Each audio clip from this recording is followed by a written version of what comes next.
Hello everyone, কেমন আছো তোমরা? তো আশা করছি অনেক অনেক ভালো আছো। আর আমার চ্যানেলে তোমাদের সবাইকে স্বাগত। আর দেখো, আজকে তোমাদের আমার মেয়ের কিছু স্মৃতি দেখাবো। তোমার লাস্ট পর্যন্ত দেখো, আশা করছি খুবই ভালো লাগবে। আর এটা খুব ছোটো ভিডিও, লাস্ট পর্যন্ত দেখো। আর আমার ভিডিওটা একটু প্লিজ সাবস্ক্রাইব করে দিও, আর সবার কাছে একটু শেয়ার করে দিও। আর এখানে দেখো, আমার মেয়ে তো এটা ছোটোবেলার ছিল, যখন ওর বয়স 9 মাস ছিল তখন গিয়ে এটা। তো ওখানে দেখো খেলা করছিল কত সুন্দর, বসে বসে একা। তো সেটুকুনি ক্যামেরা করেছিলাম। তো ওর ভিডিও আমি সেরকম করতাম না, কেননা আমার মেয়ের ভিডিও ক্যামেরা আমি পছন্দ করি না, যে এখন ওকে মানে নিয়ে আসবো কোনো জায়গায় সোশ্যাল মিডিয়াতে নিয়ে আসবো, এরকম কিছু আমার মানে মাথাতে নেই। তো যখন বড় হবে আস্তে আস্তে তারপর ওকে নিয়ে আসবো। তো দেখো, তারপরে ভাবলাম এখন তো একটু বড় হয়ে গেছে, 2 বছর আমার মেয়ের বয়স হয়ে গেছে।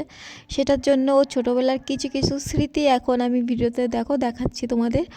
ও যখন এই ঘরটা, এখন তো আমাদের এই ঘরটা কমপ্লিট পুরোপুরি হয়ে গেছে, তো এই যখন এই ঘরটা কমপ্লিট হয়নি তখন ওর সাথে দেখো এই ঘরে এসে এসে ওর সাথে খেলা করতাম। আর ভাবতাম কবে কমপ্লিট হবে। তো কমপ্লিট তো হয়ে গেছে, তোমরা যদি দেখতে চাও তাহলে কমেন্ট করে জানিও।